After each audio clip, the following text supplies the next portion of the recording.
Olá a todos e todas, meu nome é Débora Guzmão Melo, eu sou médica geneticista, sou professora da disciplina de genética do Departamento de Morfologia e Genética da Unifesp e é uma alegria estar conversando aqui com vocês hoje um pouquinho sobre o Dia Internacional das Doenças Raras, né?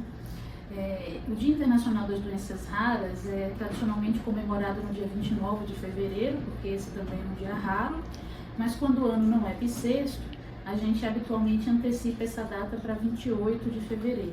Né? E o que é uma doença rara e por que eu, uma médica geneticista, estou aqui conversando com vocês sobre doença rara? O conceito de doença rara está relacionado à frequência da doença na população. De um modo geral, para usar o referencial europeu, que é o referencial mais utilizado aqui no Brasil, uma doença é considerada rara quando ela tem uma frequência inferior a 1 para 2 mil pessoas na população. Então, toda vez que a gente encontra uma doença que tem uma frequência menor do que 1 para cada 2 mil pessoas, a gente pode considerar essa doença como uma doença rara. Né? E a gente sabe que 80% das doenças raras, elas têm etiologia, elas têm causa genética. Então, a gente está falando, na verdade, de doenças genéticas raras.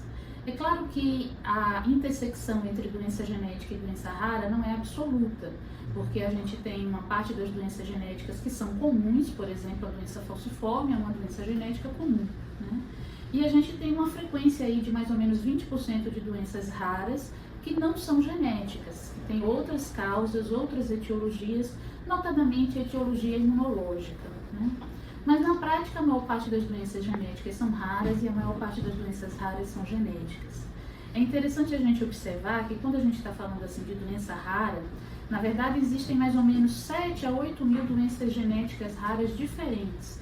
Então a gente está colocando no mesmo pacote um conjunto grande de doenças que individualmente são raras, mas que quando consideradas no seu coletivo, acometem mais ou menos 6 a 10% da população.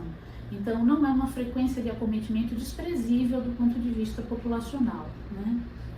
Uma parte importante das doenças genéticas raras, elas são também congênitas, quer dizer, a pessoa nasce com a doença, e por isso a gente pode dizer que mais ou menos 50 a 60% das doenças genéticas raras, elas acometem pessoas na faixa etária pediátrica, acometem crianças, né?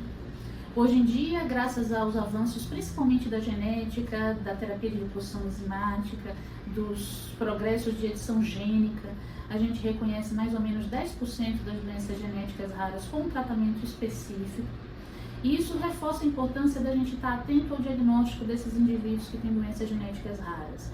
A odisseia diagnóstica, quer dizer, o percurso que esses indivíduos muitas vezes passam para diferentes profissionais de saúde até finalmente terem o seu diagnóstico genético reconhecido, prejudica o cuidado em saúde, porque muitas vezes impede o tratamento oportuno, prejudica o aconselhamento genético familiar e impossibilita que essa pessoa tenha acesso aos melhores tratamentos baseados nas melhores evidências clínicas que existem no momento em relação à sua condição genética, né?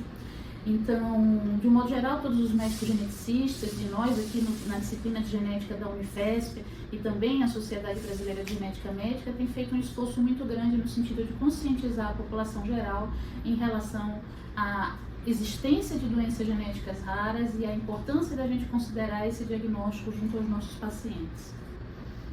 Eu, em particular, tenho uma linha de pesquisa relacionada à genética comunitária. O que é a genética comunitária? A genética comunitária é o ramo da genética clínica e da genética médica que cuida dos problemas genéticos do ponto de vista da população.